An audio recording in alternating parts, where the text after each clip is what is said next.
কোটা সংস্কার নয় বরং শেখ হাসিনার সরকার পতনই ছিল মূল লক্ষ্য। নাগরিক টেলিভিশনকে সাক্ষাৎকারে জানিয়েছেন বৈষম্য বিরোধী ছাত্র আন্দোলনের মুখ্য সমন্বয়ক আব্দুল হান্নান মাসুদ। ভাবছিলাম যে কুসুম কুসুম সমালোচনায় কাজ হবে, কিন্তু না, এত অপদার্থ, এত গণবিরোধী, এদের সাথে হাসিনার মতো আচরণ করতে হবে বলে মনে হইতেছে।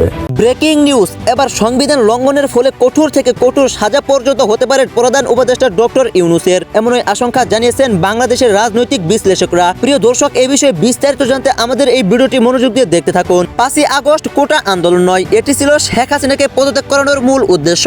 এই বিষয়কে কেন্দ্র করে উঠে এসেছে নতুন তথ্য, যেখানে প্রমাণিত হয়েছে 5 আগস্ট আন্দোলন সাবেক প্রধানমন্ত্রী শেখ হাসিনাকে পদত্যাগ করানোর মূল লক্ষ্য ছিল, যা কোটা আন্দোলন বলে ছাত্র জনগণকে ব্যবহার করা হয়েছে, এমনটাই দাবি জানিয়েছেন রাজনৈতিক বিশ্লেষকরা। এমনকি সমস্ত নেতাকর্মীরা দাবি জানাচ্ছে এই আন্দোলনটা মূলত ছিল সরকার পতনের আন্দোলন, কিন্তু এই আন্দোলনকে তারা বৈষম্য বিরোধী ছাত্র আন্দোলন হিসেবে চালিয়ে দিয়েছে। তাদের উদ্দেশ্য সফল করার জন্য তারা ছাত্র জনগণকে ব্যবহার করেছে। আর এইদিকে এ বিষয়ে মুখ খুললেন গণপরিষদের চেয়ারম্যান বিফনুর।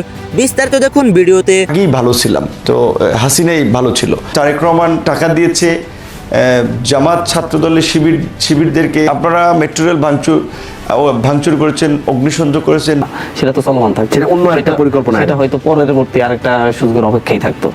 আমি রাশেদ খানের সাথে একটু দ্বিমত পোষণ করব। তিনি বললেন যে এটা শুরু থেকেই কোটা সংস্কার আন্দোলন ছিল। আমরা 18 সালে কোটা সংস্কার আন্দোলন করেছি, তো সেই আন্দোলনের অভিজ্ঞতাকে কাজে লাগিয়ে এই আন্দোলনটাকে স্বৈরাচার পতনের আন্দোলন পর্যন্ত নিয়ে যাওয়ার জন্য আমরা কৌশলে এখানে নাম দিয়েছি বৈষম্য বিরোধী ছাত্র আন্দোলন। অর্থাৎ এটা শুধু কোটার মধ্যে সীমাবদ্ধ না, এটার পরিধি অনেক ব্যাপক। আর এইদিকে সিনিয়র আইনজীবী জেড.আই পান্ডা বলেছেন শেখ হাসিনা সম্পূর্ণ নির্দোষ এবং কি তার পক্ষে আমি কোর্টে লড়তে প্রস্তুত। এমনকি তিনি বলেছেন নির্দোষ সাবেক প্রধানমন্ত্রী শেখ হাসিনাকে আমি যেভাবে হোক দেশে ফিরে নিয়ে আসবো। আর এইদিকে অনেকেই দাবি জানাচ্ছে বাংলাদেশ গৃহযুদ্ধের দিকে চলে যাচ্ছে।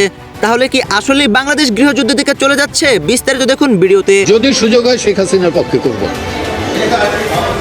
একটু ক্লিয়ারলি বললাম যে যদি সুযোগ হয় তাহলে শেখ হাসিনার পক্ষে লড়াই করব। বলছিলাম দেশ কি গৃহযুদ্ধের দিকে চলে যাচ্ছে কিনা। আজকে ঢাকায় অনেকগুলো ঘটনা করেছে। এই ভিডিওটা যখন করছি তখন পর্যন্ত রাজধানীর কাউরান বাজারে রণক্ষেত্র অবস্থা বিরাজ করছে।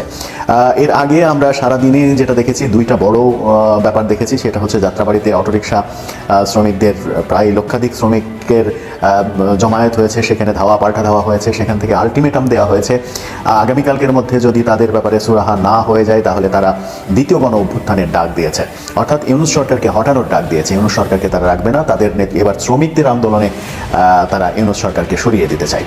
প্রিয় দর্শক, এ বিষয়ে আপনার মতামত কি? সাবেক প্রধানমন্ত্রী শেখ হাসিনা দেশে ফিরে আসলে ভালো নাকি এখনোই দেশ ভালো আছে? আপনার মূল্যবান মতামত কমেন্ট বক্সে জানিয়ে যাবেন। এবং যদি এই ভিডিওটি ভালো লেগে থাকে তাহলে চ্যানেলটি সাবস্ক্রাইব করে আমাদের পাশে থাকুন দেশের প্রতিনিয়ত আপডেট ভিডিও পেতে। সবাই ভালো থাকবেন, সুস্থ থাকবেন, আল্লাহ হাফেজ।